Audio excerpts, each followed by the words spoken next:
questions. First one, this is your first time in China. What do you expect from the Chinese fans?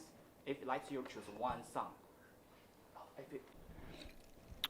Well, yes, this is our first time coming here. We've tried several times to come here, but for whatever reason, it didn't work out. Sometimes it was the building, sometimes it was timing, so on and so forth. And what I think the fans can expect is, we're going to be playing with, as much integrity as we can. We love to play, and being here for our first time, we want to make, the fans know how much we have relationships with them. Like some of the other countries we go to, we've been there many times, and you become friends with the audience, and we want to have that same kind of feeling here so that it doesn't feel like it's our first time, so that we can feel like we're all friends.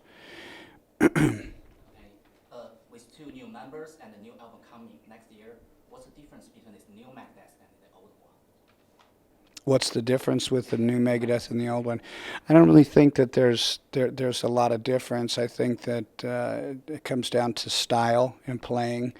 I think that Kiko is a great guitar player. He has a lot of talent in a lot of different areas, which helps because Megadeth music is not just straightforward metal. It's got a lot of different twists and turns and stuff like that. And everybody knows Chris Adler's a beast, so I think that if anybody's heard Fatal Illusion, they can tell that this record, we have a lot of energy for this record. And Chris reminds me a lot of Gar Samuelson with his playing because he's very jazzy.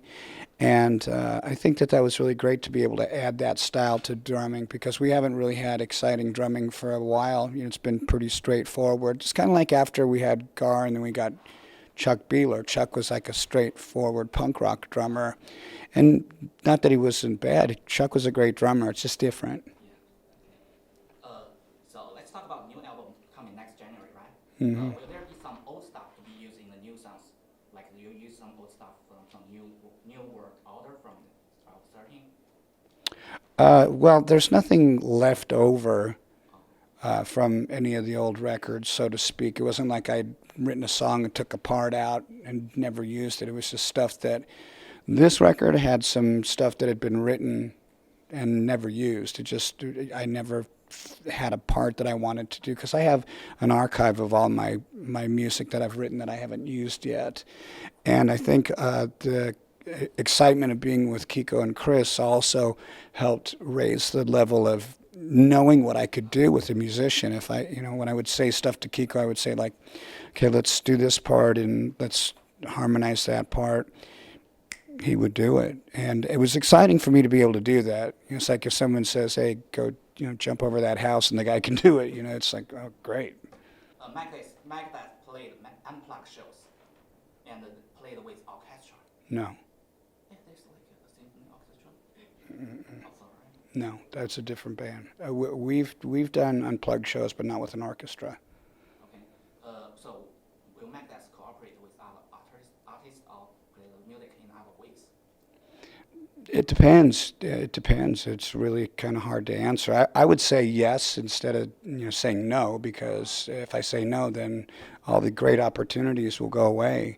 I think by saying yes, that I can choose. I can wait and see who I want to play with. There's a lot of people out there that I like that I would love to collaborate with, but this is about Megadeth, and if it's a Megadeth collaboration, I think that there's enough talent with Chris and with Kiko now added to the band that we don't really have to look for someone else.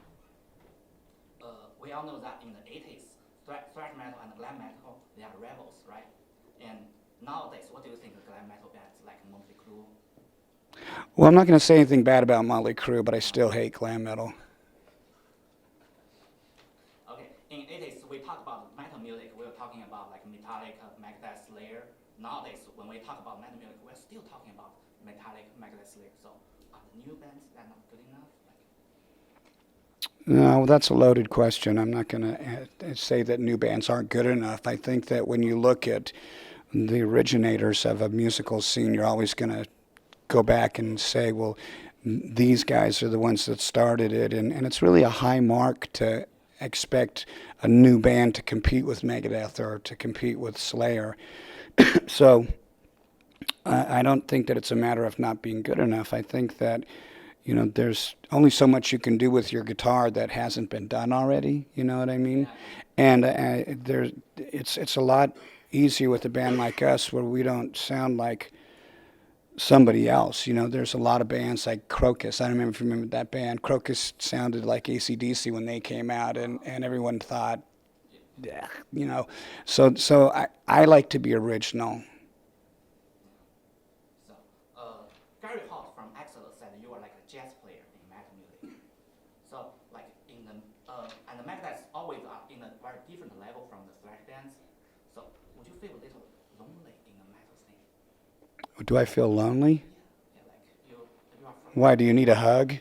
No, not that mean. I mean, like you are quite different from the all thrash metal bands, like because of playing the jazz way. Why would you want to do something somebody else has already done? I think in order to be, so that she'll remember me, I don't want to be like somebody else. I want to be myself. I want to be original. And Gary's a really close friend of mine, and an amazing guitar player, so I appreciate that. It would have been different if he would have said, yeah, you sound like a glam guitar player. Just kidding. Just kidding. But I think that with Gary, he's a good enough guitar player where if he says, that you sound like a jazz player, because jazz playing is really hard. There's a lot of really exotic chords and time changes and time signatures and stuff, and I think that may be what he means, because Megadeth doesn't stick to straight verse, chorus, solo, chorus, see you later kind of thing. It's always been different. We've had songs that don't even have choruses. Okay, so what's the biggest influence of Megadeth music? I heard you are like a Judas Priest fan. I like Judas Priest, but they didn't influence me. I think if you want to know what my musical influences were, like growing up, I liked the Beatles and Led Zeppelin, but that didn't really influence my guitar playing so much. For me, what influenced my guitar playing was more the new wave of British heavy metal. Yeah, but the Angel Witch only had one good song that I liked. I didn't know them that much. I think they're a great band, but it was more like real early Diamond Head, Merciful Fate, Iron Maiden when they first came out. Huh? Sorry, first two Iron Maiden, right? They had a lot of great records in the beginning.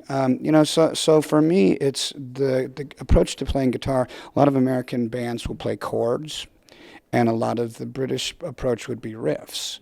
So I'm a very riff-oriented player, and I think that that's what probably sets us apart from a lot of the other bands that were out when we first came out. Thank you so much. You're welcome. You're welcome. Do I get to keep the doll? Thanks.